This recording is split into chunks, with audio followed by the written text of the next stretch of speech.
High, good morning. আজকে আমার shoot ছিল হাবড়াতে, তো এটাও আমার 3-4 ঘন্টা লাগে যেতে। কল টাইম ছিল 10টার সময়, তো আমি 9:30টার সময় চলে গেছিলাম। তো তারপর আমি দমদম থেকে লুচি কিনেছিলাম, খিদে পেয়ে গেছিলো বলে, তো হাবড়াতে নেবে আমি খেয়ে নিয়েছিলাম যেহেতু আগে পৌঁছে গেছিলাম। তো তারপর আমি স্টুডিওতে পৌঁছে গেছি। তো আজকে আমার ছিল ক্লাস ডেমনস্ট্রেশন। তো তারপর আমার হেয়ার ক্রিম্পিং হচ্ছিল। হেয়ার ক্রিম্পিং করার পর এখানে আমার শাড়ি পরা হয়ে গেছে, যেহেতু ডেমনস্ট্রেশন আছে আজকে, তাই আগে শাড়িটা পরে নিয়েছিলাম।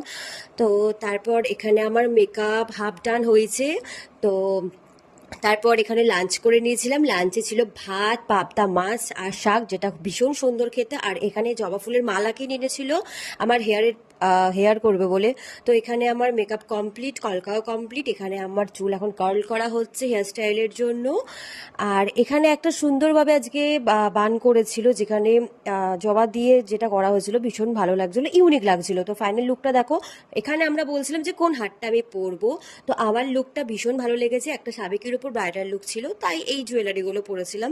তো তারপর এখানে আমার ওড়না লাগানো হচ্ছে। আর ফাইনাল লুকটা দেখো, এটা আমার আজকের ফাইনাল লুক। কেমন হয়েছে জানিও। তো আমার তো ভীষণ পছন্দ হয়েছে। তারপর আমি 5:30টার সময় বেরিয়ে পড়েছিলাম। তারপর একটু বাদাম আর একটু লাড্ডু খেয়ে নিয়েছিলাম, খিদে পেয়ে গেছিলো বলে দমদমে ওয়েট করছিলাম ট্রেন কখন আসবে বালিহল যাওয়ার। তারপর ট্রেনে তো সারাক্ষণ ভিড়, তার মধ্যে এত ঝড় উঠেছে। তারপর শেষে চন্দননগর নেবে দেখো বিধ্বস্ত অবস্থায়, যেহেতু আমার শরীর আর দিচ্ছে না। টাটা, বাই।